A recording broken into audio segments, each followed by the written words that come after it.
sahabat Sinergi, ini adalah hari ketiga Sinergi Green Building Festival. Hari ini jauh lebih ramai dari kemarin, dan hari ini juga kita ada talk show, juga mahasiswa datang dari Untar. Semoga acara ini bisa bermanfaat buat semuanya. Bumi yang kita tempati. Selamat datang di Sinergi Green Building Festival. Selamat datang teman-teman dari Universitas Tarumanegara yang akan disusul oleh Universitas Pelita Harapan. Apa sih akibat yang paling mungkin terjadi dengan climate change? Nomor satu, resiko kehilangan spesies. Lalu yang kedua, resiko terhadap peningkatan panas ya, yang sangat mengancam kesehatan. Juga bagaimana kalau kita kehilangan sumber pangan, utamanya makanan pokok. Yang ingin saya highlight di sini, coba teman-teman bisa perhatikan, area yang paling akan menderita itu adalah sabuk tropis. Di antara sabuk tropis itu ternyata gravity dari kebencanaan, gravity dari penderitaan itu pusatnya ada di Indonesia. Yang menjadi heran adalah mengapa orang-orang yang paranoid tentang climate change itu sebagian besar justru lahirnya atau menyuarakan tuh tempat tinggalnya ada di negara-negara 4 musim. Bukan orang-orang tropis, bukan orang Indonesia apalagi. Sementara saya nggak pernah lihat teman-teman yang muda-muda ini ada yang paranoid. Nggak pernah ada tuh BEM apa segala macam protes di jalan ngomong tentang climate change. Tidak ada. Padahal ini isunya Indonesia ini adalah sudah yang paling, harusnya yang paling sangat peduli tentang hal ini.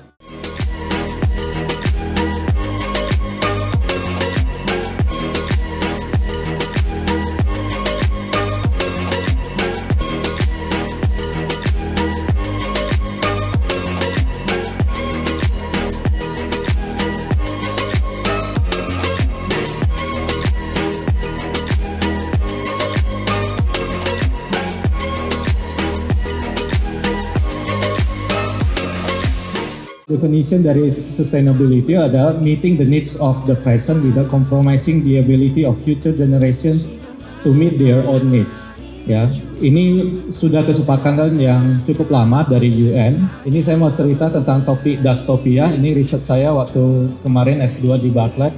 Lebih ke tentang physical health. The Doom of the Great City, ada satu buku cerita gitu ya, bahwa dunia ini hancur bukan karena nuklir gitu ya, tapi dunia ini berhenti karena ada bronchial spasm. Jadi ada satu penyakit pernapasan. Dan ini udah lama sekali, di tahun 1960 London itu udah ngalamin namanya The Great Smoke. Jadi semua orang udah pakai masker untuk bisa keluar dari rumah mereka. Sebelum kita mengalami COVID, kendala itu udah terjadi. Jadi masalah polusi udara itu sangat kritikal untuk disikapi, terutama untuk pembangunan di tengah kota.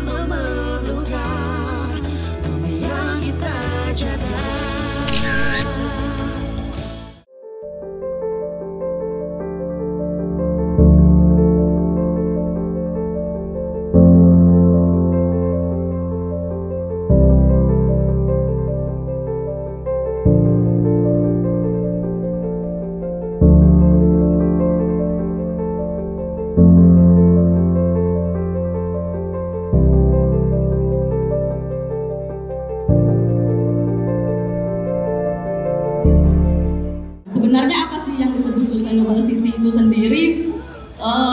Simpel, bagaimana kita membangun kota dengan dampak yang paling sedikit terhadap lingkungan, paling sedikit dampak negatifnya terhadap lingkungan, apakah terkait waste reduction, energy efficiency, dan sebagainya. Kemudian untuk biophilic design itu sendiri, kita gimana pun harus bisa berdampingan hidup hand in hand dengan alam.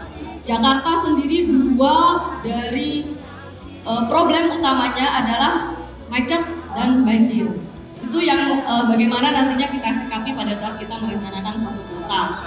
Yang terpenting ultimate goal-nya adalah membuat kota tersebut menjadi kota yang layak huni. Layak huni berarti memiliki kualitas lingkungan yang baik, memiliki aksesibilitas dan konektivitas yang baik, dan tentunya fasilitas-fasilitas yang dapat terjangkau oleh semua kalangan, komplit berada dalam lingkungan yang baik juga. Dulu mungkin begitu belum ada si PIK 2 ini, kita masih kebayang kalau ke Pulau Bidadari itu jauh gitu ya, Pulau Air itu jauh, ke Pulau Kelor, Untung Jawa apalagi gitu. Tapi ternyata mereka semua tuh di depan mata kita kalau kita ada di PIK 2. Dari PIK itu ke Cipir Island tuh cuma 2,5 kilometer. Ke Bidadari itu cuma 3,7 kilo, ke Pulau Kelor tuh cuma 4 kilo. Jadi PIK itu punya posisi yang sangat teramat penting dalam menjaga keberlanjutan lingkungan. Kenapa? PIK itu sebagai muara dari 9 sungai. Baik itu sungai yang Cisadane maupun anak-anak sungainya yang mengalir dari selatan ke arah utara gitu.